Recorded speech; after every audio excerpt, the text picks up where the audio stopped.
Pour ces 10 ans, remercier des gens qui étaient là tout au début. Il y a Anne Caillard qui avait animé le club dès le début. François Villette, qui était dans les tout premiers également à participer à l'organisation et à l'animation et au site web, premier site web. Également Véronique Roca-Candard et Christian Poulain de M2I, qui nous ont hébergés pendant un certain temps au boulevard Jourdan. J'ai remercié aussi pour l'animation de Paris Philippe Chaudret, qu'on ne présente plus, et Patrice Bouvier. Patrice qui a la délicate charge de ramasser les tickets à l'entrée et de s'occuper de cette tâche ingrate. La Maison européenne de la photo qui, avec Jean-Luc Monterosso, Odette Laurent et notre technicien de Bertrand Priour. Alors, on a aussi présent ici les gens qui animent le club Photoshop de Nantes, puisqu'il n'y a pas que Paris. Vous savez que le club de Nantes a été créé pratiquement simultanément tout de suite après Paris avec Yves Chatin et Claire Taupin. Avec Christine Lavoie. Alors malheureusement, elle n'est pas là, Christine. Christine Lavoie, c'est notre québécoise. Alors, il y a également les membres du bureau. Alors, il y a Mimi, ma compagne. Il y a Thierry Buanic. Alors, Thierry, il n'est pas là ce soir. Il s'en excuse parce qu'il est en formation en Suisse, qu'il m'a dit. Je l'ai vu partir avec une petite valise avant de téléphoner à son banquier. Je ne sais pas si c'est une coïncidence, mais en tout cas, il est en Suisse.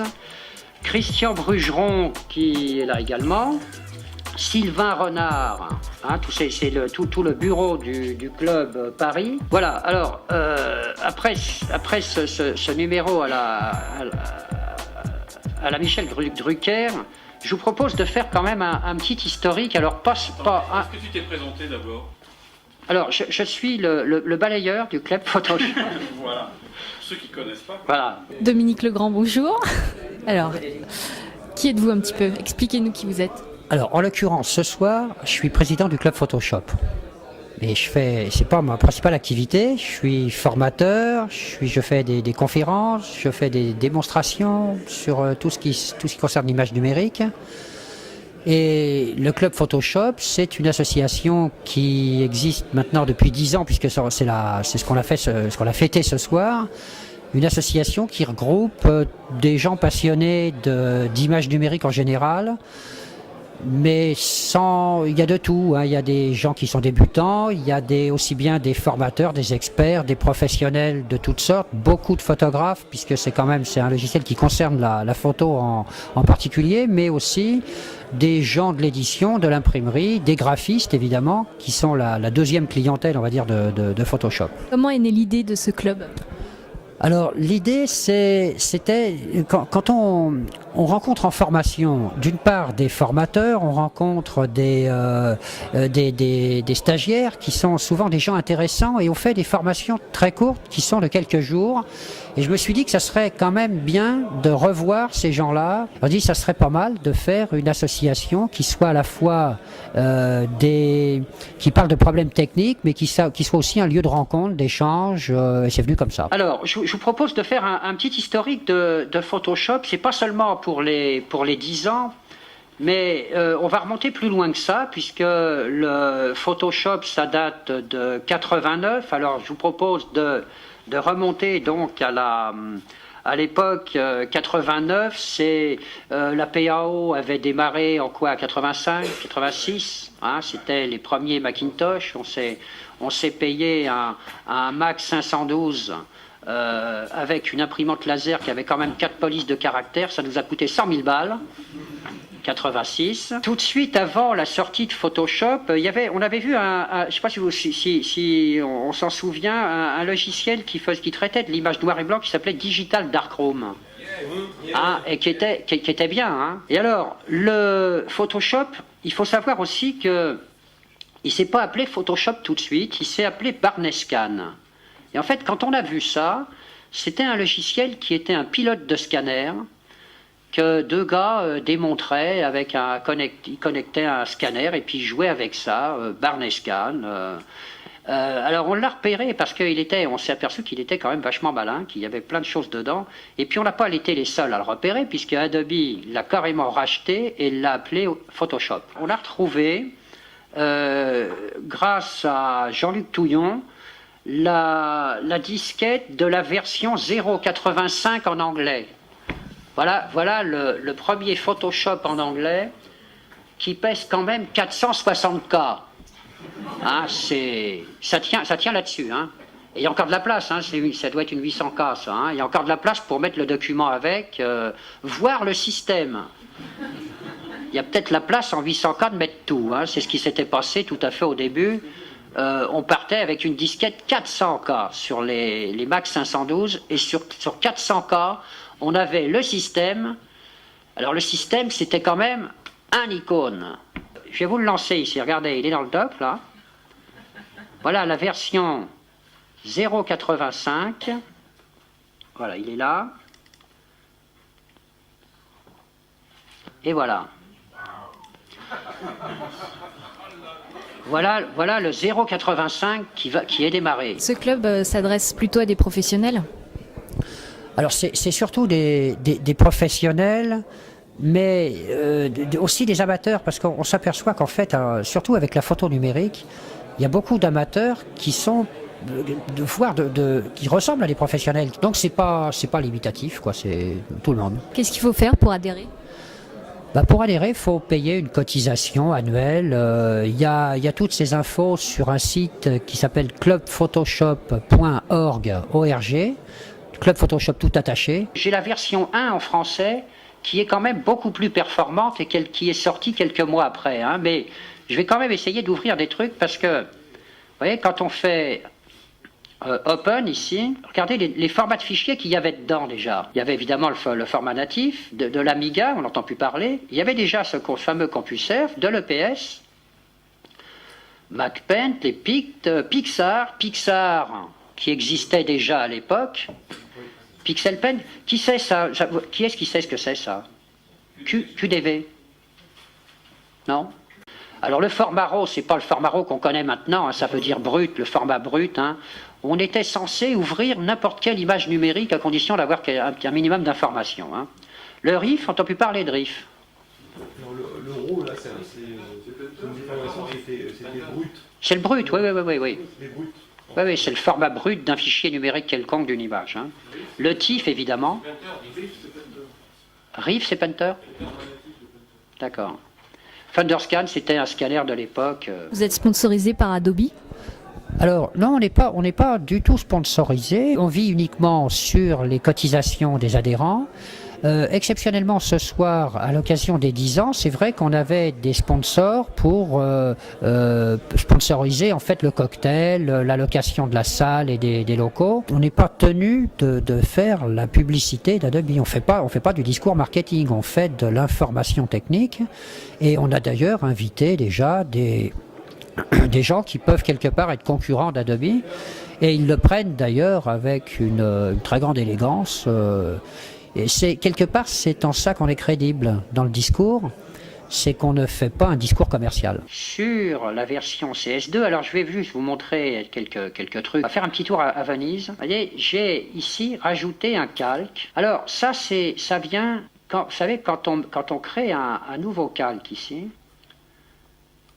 est-ce que vous n'êtes pas demandé un jour pourquoi il y avait cette fonction-là qui n'est pas active là, vous voyez? Eh bien, quand je mets une option, par exemple comme lumière tamisée, eh bien là ça s'active et quand je clique là, je sors une couleur gris neutre en lumière tamisée. C'est un gris neutre 50%, en fait c'est 50% de gris. Voilà, alors je l'ai fait ici, vous voyez, et quand je l'enlève, ça ne fait rien.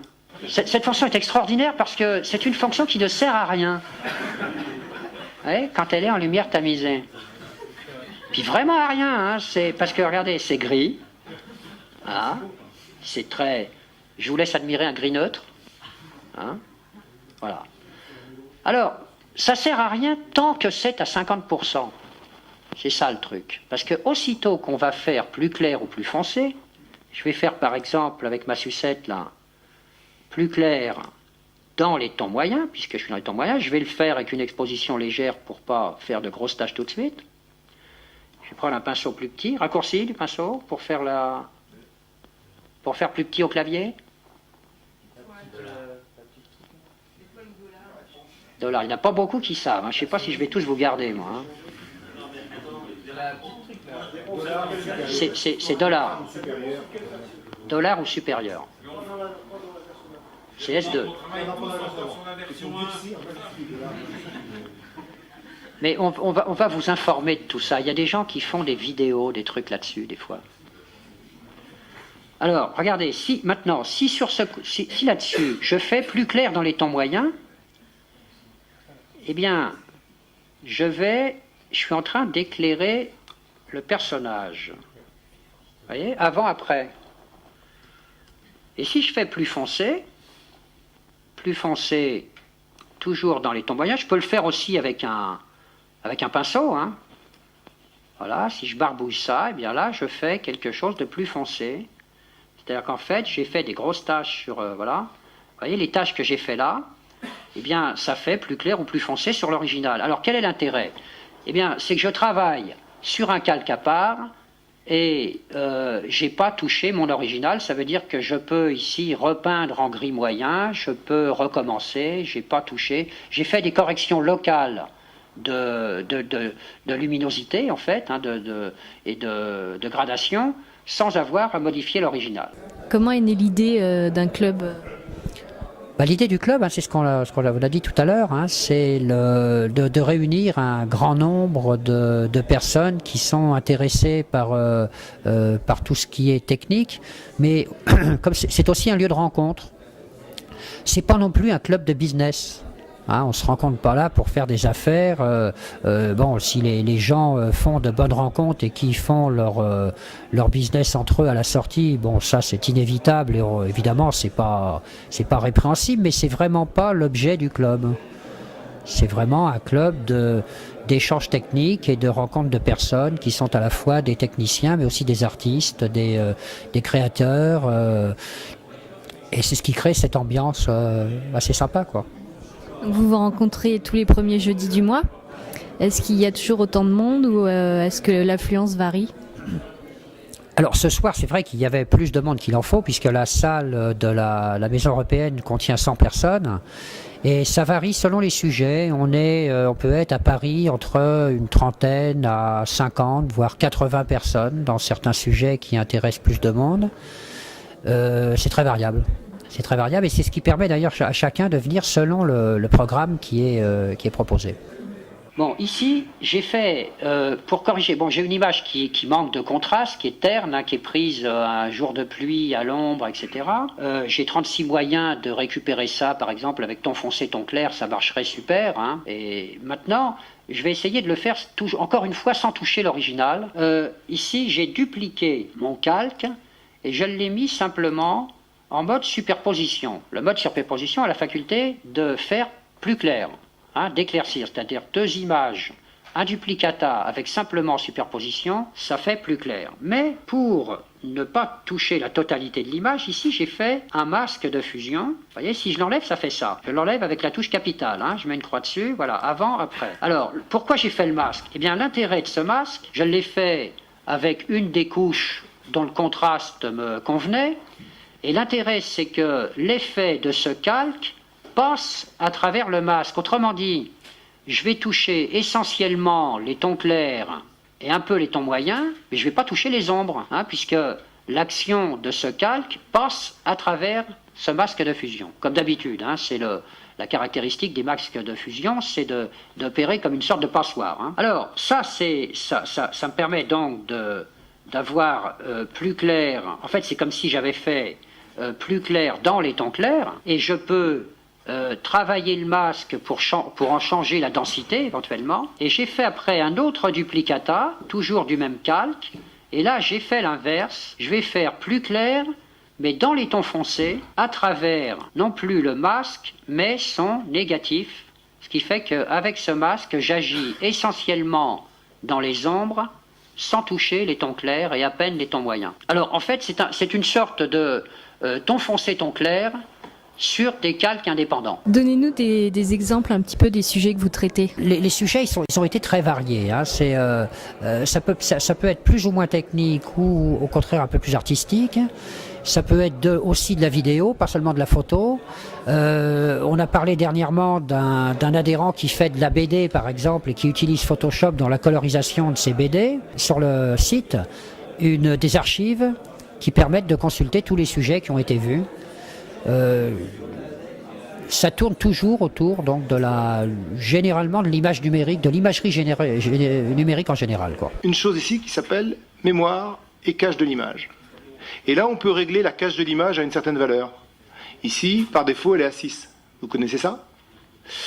Alors, en fait, Photoshop, on a fait une soirée Live Picture récemment aussi, je ne sais pas s'il y en a qui étaient là, pour montrer que Live Picture, il montrait une vraie image. Il y en a un autre qui montre une vraie image, il s'appelle Aperture.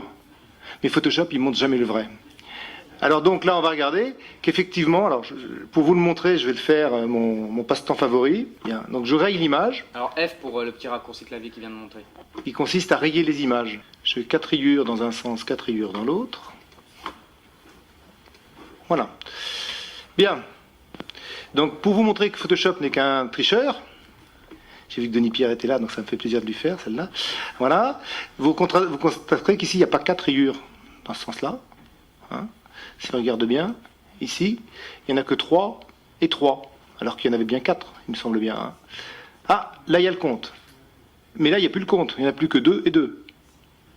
Donc en fait, ce qui se passe ici, c'est que Photoshop, il ne faut pas oublier que Photoshop, il charge en totalité l'image en mémoire vive, et que quand on affiche un rapport qui n'est pas 100%, bah, il va montrer un pixel sur 2, un pixel sur 3. Sur ma rayure qui fait un pixel, j'ai une chance que ça tombe dessus ou que ça tombe à côté. Donc là, on est dans une situation où je vous montre vraiment que Photoshop ne montre pas le vrai. Depuis Photoshop 3, depuis qu'on peut mettre des rapports autres que 100%, 200%, eh bien on passe notre temps à tricher avec l'image. Quels sont vos projets pour le futur? On n'a jamais vraiment cherché à développer en nombre. On fait pas une publicité et une recherche particulière d'adhérents. Ça vient, il y a des gens qui repartent, qui reviennent. C'est ouvert à différentes personnes qui voudraient créer un club Photoshop quelque part en France ou même en dehors de la métropole, puisque j'ai des gens qui m'ont appelé de Martinique, de la Réunion, d'un peu partout, même d'Afrique.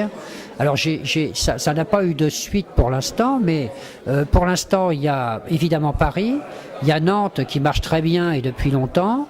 Je m'en occupe aussi un peu à Carpentras, puisque j'habite à côté. Là où on est un peu moins nombreux, mais c'est ouvert en fait à n'importe qui voudrait créer un club Photoshop, puisque les statuts sont en place, l'association existe. Il faut simplement que quelqu'un s'en occupe, c'est-à-dire que ça consiste il faut simplement qu'il y ait une personne qui soit un peu meneur et qui soit entourée d'un petit groupe de quelques passionnés. On se réunit au départ autour d'un écran et on commence comme ça. Et on le fait savoir, on communique un petit peu là-dessus, et puis le bouche à oreille fait le reste. Là, je vais ramener mon objet dynamique ici. Alors je pourrais, alors ça j'avais pris cet exemple-là, je montrais qu'on pouvait mettre en scène différents logos avec des transformations pour montrer par exemple qu'il serait sur la pochette intérieure, la pochette extérieure, et je transforme mon fichier RAW, donc je vais pouvoir le faire. Je vais par exemple ici le dupliquer. Voilà, je vais le transformer. Quand vous avez fait plein de déformations, par exemple avec un logo, des déformations, des transformations sur des fichiers comme ça, quand on doit tout refaire au dernier moment, la veille d'envoyer chez l'imprimeur, la nuit, elle n'est pas spécialement paisible. Avec l'objet dynamique, on va voir que c'est super facile. Donc là, je vais pouvoir, comme ça, dupliquer autant de fois que je veux mon objet dynamique. Donc à tout moment, je peux double-cliquer ici, sur celui-ci, je vais aller toucher l'original, et je récupère mes 2 fichiers RAW, donc je peux toujours aller changer la couleur du ciel, c'est ce qu'on va aller faire d'ailleurs. Alors j'insiste là-dessus parce que les photographes savent comment il est important, pourquoi c'est important de travailler en RAW. Je travaille toujours sur une image qui n'est pas développée, c'est ça qui est important, elle est toujours pas... je peux aller faire vraiment des différences, aller jouer sur les contrastes. Alors tu me dirais qu'on aurait pu faire ça avec des calques de réglage, sauf que par exemple la netteté, une fois qu'on a fait un renforcement ou quelconque autre option, on ne peut pas revenir dessus. Grâce au RAW, là je vais pouvoir vraiment faire des réglages très très forts sans que l'image soit altérée. Alors je fais ici le lien dans mon image, j'enregistre ce nouvel objet dynamique. Et quand je reviens ici dans mon photomontage, il me met tous ces liens à jour, avec la déformation comprise. Grâce à l'objet dynamique, je vais pouvoir aller ici dans objet dynamique et je vais pouvoir remplacer le contenu. Donc je vais aller chercher une autre photo, et ce qui est encore plus fort, c'est que je vais aller chercher une autre image RAW que je vais importer. Et je vais pouvoir également changer tout ce que je veux à l'intérieur. Donc on va encore jouer sur la température. Bon, il y a d'autres réglages dans RAW. Ici, je montre la température parce que c'est quand même ce qui est le plus flagrant. Et je vais faire terminer. Et du coup, je mets à jour l'ensemble comme ça de ma charte graphique. Donc là, je monte sur 2 images, mais quand on l'a fait sur, je vais dire 50 calques, et qui remplace le contenu automatiquement, ça change quand même la vie. Vous êtes un président élu ou un président monarque? En fait, je suis le fondateur de l'association. Et en tant que fondateur, j'ai été président immédiatement, puisque j'étais le premier à me présenter le sol. Alors depuis, comme dans toute association, tous les ans, on a une réunion du bureau. Et systématiquement, comme la loi l'entend, le poste de président est toujours vacant, je dirais. S'il y a des gens qui se présentent, il devrait y avoir un vote pour ça, mais personne ne se présente. Donc je suis élu par défaut, parce que je suis le seul, voilà. Alors ça fait un petit peu République bananière, quoi, mais Bonjour, Denis. Salut Dominique. Denis Pierre Guido, tiens, viens t'asseoir justement, on va parler un petit peu de nos relations avec le club Photoshop. Alors on m'a posé la question tout à l'heure, Bénédicte, là, qui me demandait quelles étaient les relations entre le club Photoshop et Adobe. Alors on peut renvoyer la question inverse, c'est Adobe vis-à-vis du club Photoshop. Des relations amicales. Oui, bien sûr. Ouais. Voilà. Oui, amicales. Amicales. Ben, les relations avec le club Photoshop sont très claires. C'est que le club Photoshop est une initiative de Dominique Legrand, et Adobe n'a, je dirais, rien à voir avec le club Photoshop. Et on est là pour soutenir le club Photoshop dans ses actions. Ce qui nous intéresse par intermédiaire du club Photoshop, c'est le fait d'être directement en relation avec des professionnels, donc des utilisateurs de nos produits. D'ailleurs, pas uniquement de Photoshop. C'est ce qui est intéressant, c'est qu'on va trouver dans le club toute une multitude d'utilisateurs qui vont faire des remontées, qui vont entretenir une communauté, et de temps en temps, on va intervenir soit pour présenter quelques nouveautés sur les produits, soit pour parler de différents produits. Mais ce qui est intéressant, c'est justement qu'il n'y a pas de lien direct entre les deux éléments, entre le club Photoshop et Adobe. Ce sont 2 entités totalement différentes.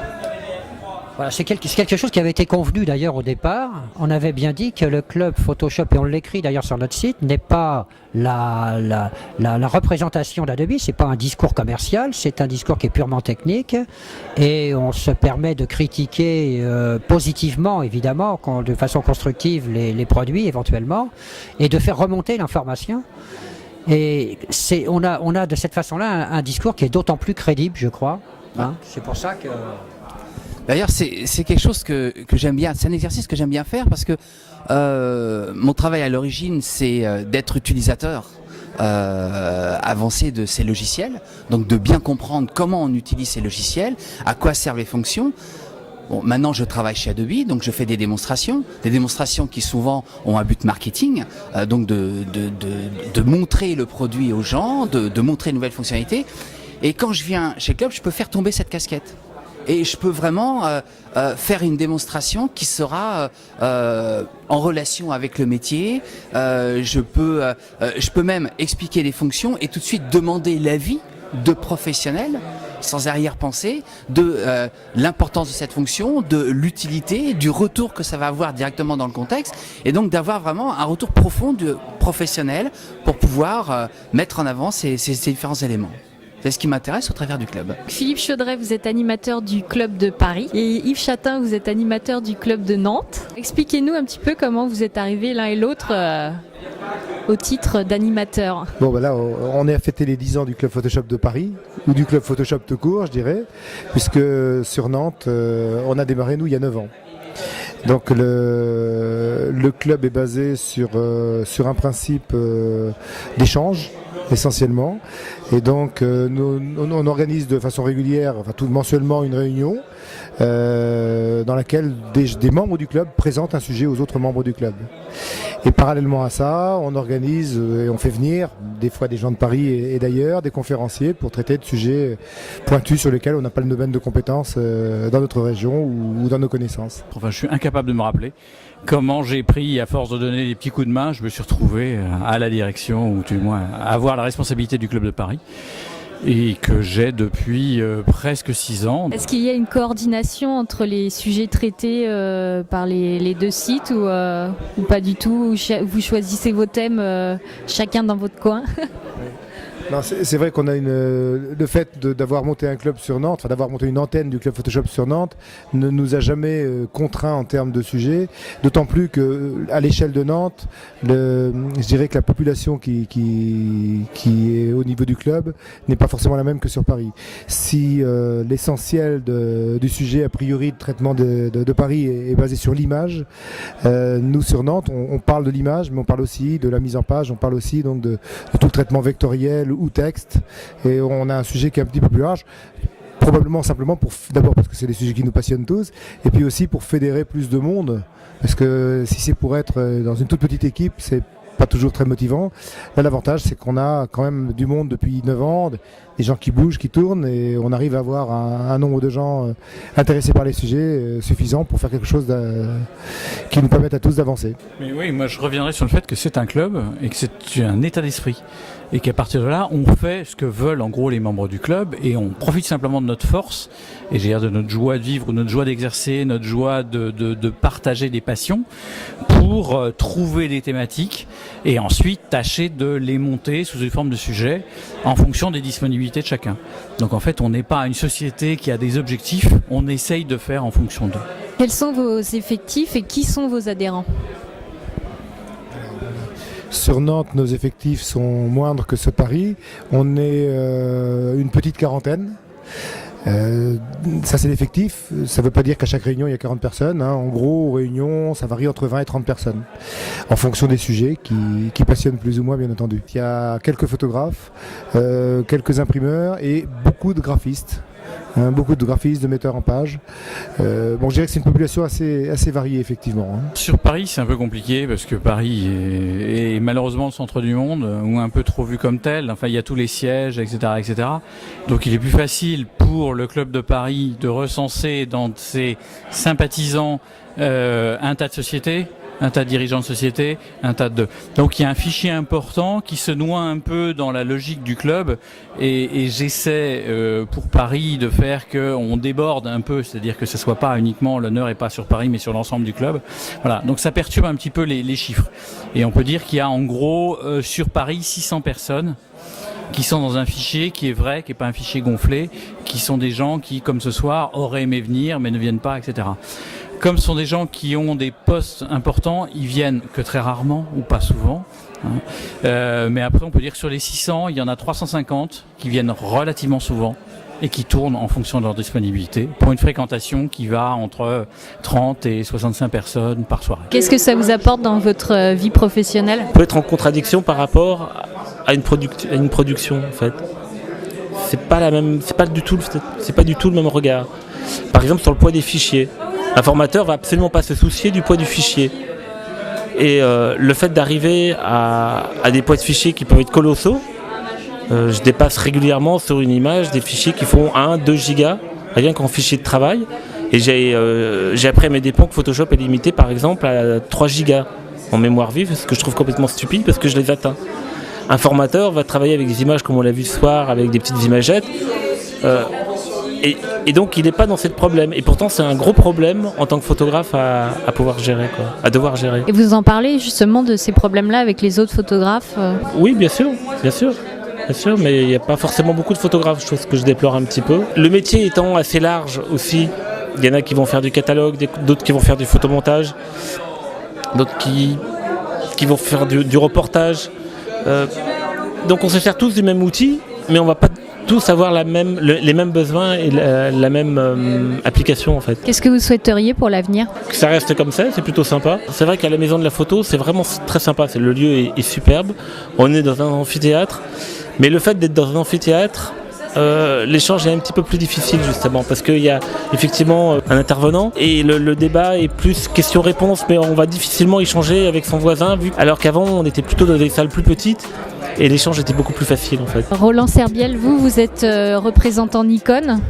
Expliquez-nous un petit peu votre présence au club et qu'est-ce que vous faites ici ce soir pour les 10 ans. Chez Nikon, je suis en charge du centre de formation de la Nikon School et le photographe lui, est en amont de toute la chaîne graphique.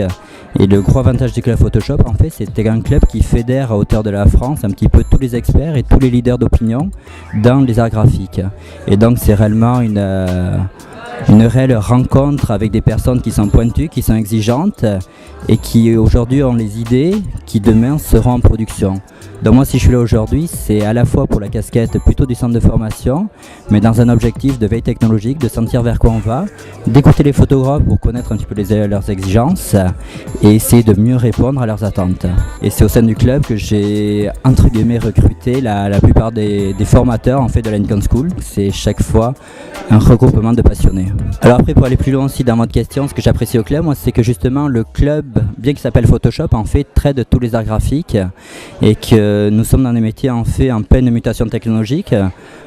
Et là le fait de s'intéresser à toutes les problématiques des arts graphiques et être capable de zapper d'un logiciel à l'autre, d'un matériel, de revenir par un écran pour venir sur la gestion de couleurs, finalement il y a peu de personnes qui ont ces domaines de compétences. Et puis à la longue, ça devient aussi une rencontre entre copains passionnés par la même chose, donc on rate pas un rendez-vous à des copains quoi. Pour revenir sur l'histogramme, parce que c'était quand même le but de la question à laquelle Dominique Legrand, qui a un peu dépassé, ne sait plus répondre. Descends-toi, descends-toi. Je vous annonce solennellement que Yves Chatin est viré.